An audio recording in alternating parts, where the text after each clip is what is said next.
বাংলায় একটা প্রবাদ আছে, ছালনাই কুত্তা বাঘা তার নাম। তাই হয়েছে বাংলাদেশের এই মুহূর্তের মুখ্য উপদেষ্টা মোহাম্মদ ইউনূসের। তিনি যে বাংলাদেশকে অন্ন দিতে পারছেন না, বস্ত্র দিতে পারছেন না, বাসস্থান দিতে পারছেন না, প্রতিদিন মানুষ বাংলাদেশে না খেতে পেয়ে মরছে, নিত্য প্রয়োজনীয় জিনিসপত্রের দাম আকাশ ছোঁয়া, সেদিকে তার নজর নেই। তিনি এখন যুদ্ধের মহড়া দেখতে একেবারে রাজবাড়িতে চলে এসেছেন। আজকে সকাল থেকেই বাংলাদেশের রাজবাড়ি এলাকায় বাংলাদেশের সেনাবাহিনীর তিনটি যে বাহিনী রয়েছে, স্থলবাহিনী, বিমান বাহিনী এবং জলবাহিনী, তাদের মহড়া অনুষ্ঠিত হলো। তা উপলক্ষণ করলেন বাংলাদেশের এই প্রধান উপদেষ্টা মোহাম্মদ ইউনূস। 21শে নভেম্বর চিন্ময় প্রভু গ্রেপ্তার হয়েছেন, তারপর থেকে তার মুখে কোনো বুলি নেই।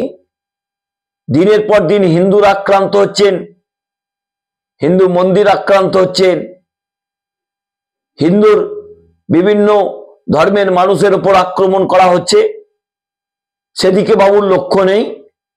বাবু এখন যুদ্ধের প্রস্তুতি, যুদ্ধের মহড়া দিচ্ছেন। তিনি কি ভারত সরকারকে চমকানো ধমকানোর জন্য এইসব করছেন? কারণ সেগুড়ে বালি। ভারতবর্ষ তো দূরের কথা, পশ্চিমবঙ্গে যে পরিমাণ সিভিক ভলেন্টিয়ার আছে, তাতে বাংলাদেশের সেনাবাহিনীর সংখ্যা হয়তো কয়েক হাজার বেশি। তা নিয়ে আজকে সকাল থেকে মহড়া চলল। তা সেখানকার বিভিন্ন জনপ্রিয় টিভি চ্যানেলে দেখানো হলো। আপনারা প্রথমে সেই মহড়ার ছবিটা দেখুন, তারপরে আপনাদের সঙ্গে বিস্তারিত আলোচনা করব। 3, 2, 1.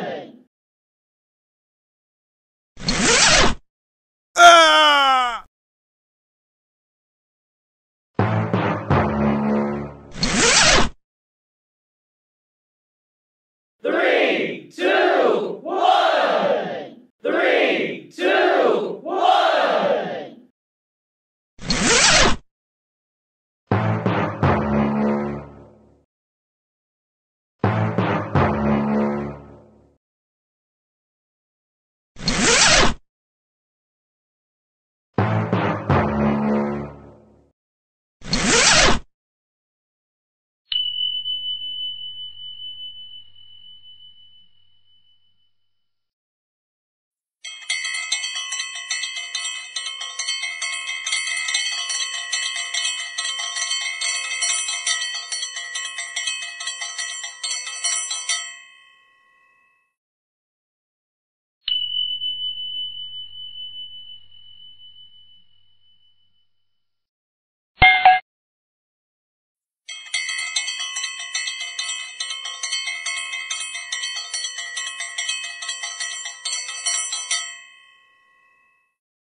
Three, two, one.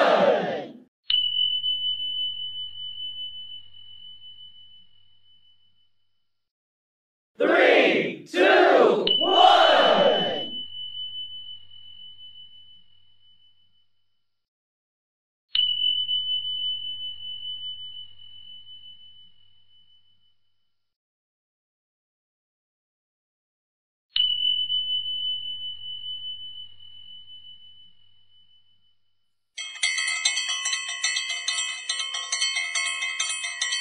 আপনারা দেখলেন তিন বাহিনীর মহড়ার ছবি।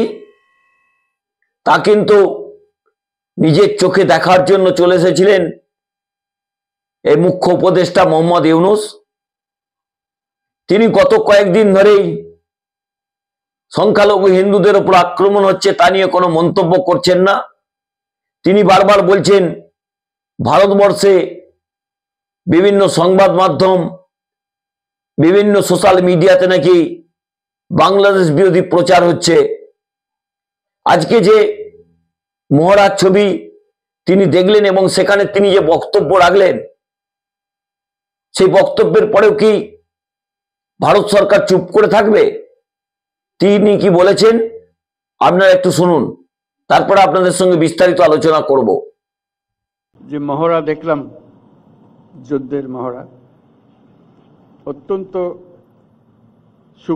সুপরিকল্পিতভাবে এবং সুন্দরভাবে এটা আয়োজন করা এবং সেটা বাস্তবায়ন করার জন্য যারা এটাতে অংশগ্রহণ করেছে তাদের সবাইকে অভিনন্দন জানাচ্ছি। সবাই আমরা হাততালি দিলাম তাদের জন্য।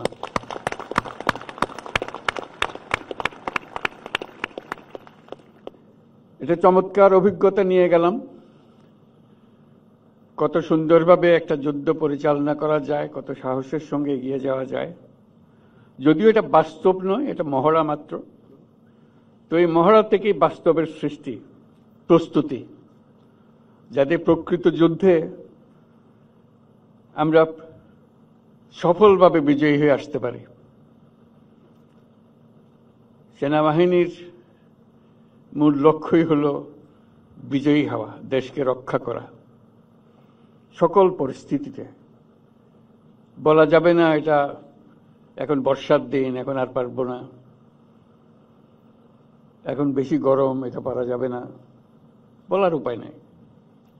যে কোনো মুহূর্তে যে যে অবস্থায় আছে না কেন, প্রয়োজনে যুদ্ধে ঝাঁপিয়ে পড়তে হয় পূর্ণ সাহস এবং পূর্ণ প্রস্তুতি নিয়ে।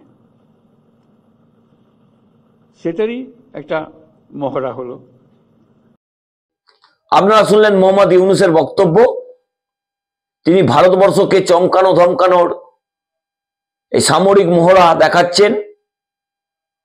এই সামরিক মহড়া ভারতবর্ষের মানুষ দেখেন যখন ভারতবর্ষে বিজয় উৎসব পালন হয়। এবারও তো বিজয় উৎসব পালন হলো। বাংলাদেশ থেকে বহু মানুষ এসেছিলেন যারা মুক্তিযুদ্ধের সঙ্গে জড়িয়েছিলেন, যারা ভারত বাংলাদেশকে স্বাধীন করার সামনে থেকে নেতৃত্ব দিয়েছিলেন, তারা দেখে গেছেন।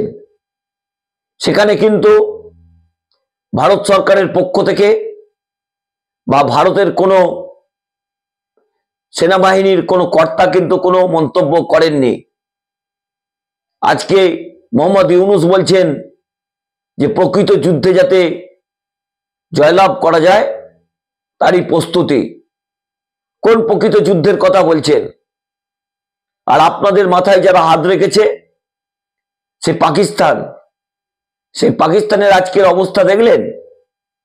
পাকিস্তানে কি ঘটনা ঘটে গেল? বড্ড অসহায় লাগছে পাকিস্তানকে দেখেও।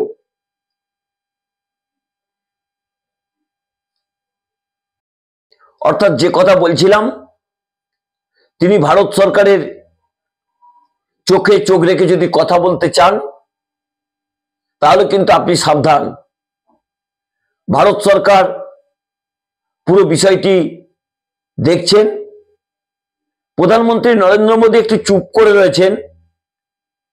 তিনি এই ঘটনা 5ই আগস্ট থেকে ঘটছে, তারপরে একবার বিদেশ সচিবের একজনকে পাঠিয়েছিলেন, তিনি একটা বিবৃতি দিয়েছিলেন।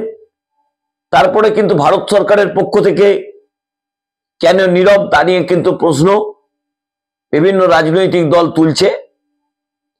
কিন্তু নরেন্দ্র মোদী নিশ্চয়ই নীরব তিনি থাকবেন না, তিনিও নিশ্চয়ই রিয়াক্ট করবেন। কারণ যেভাবে পেশি আস্ফলন দেখানোর চেষ্টা করছেন এই মোহাম্মদ ইউনূস, ভারত সরকারের উচিত শিক্ষা দেওয়া উচিত। সেই জন্যই আমরা কিন্তু দেশের মানুষ তাকিয়ে রয়েছি প্রধানমন্ত্রীর দিকে, বিদেশ মন্ত্রীর দিকে। কারণ ভারত সরকার শান্তির কথা বলে, যুদ্ধের কথা বলে না, কিন্তু যেভাবে পেশিয়াস পালন মোহাম্মদ ইউনূস দেখানোর চেষ্টা করছেন, তার ফল যে ভালো হবে না, তাকে পিছন থেকে যারা সাপোর্ট করছেন, পাকিস্তান বা চীন, যতই সাপোর্ট করুন, ভারতবর্ষ কিন্তু আজকে অত্যন্ত স্বাবলম্বী। ভারত সরকার কোন রাষ্ট্রের দিকে তাকিয়ে নেই।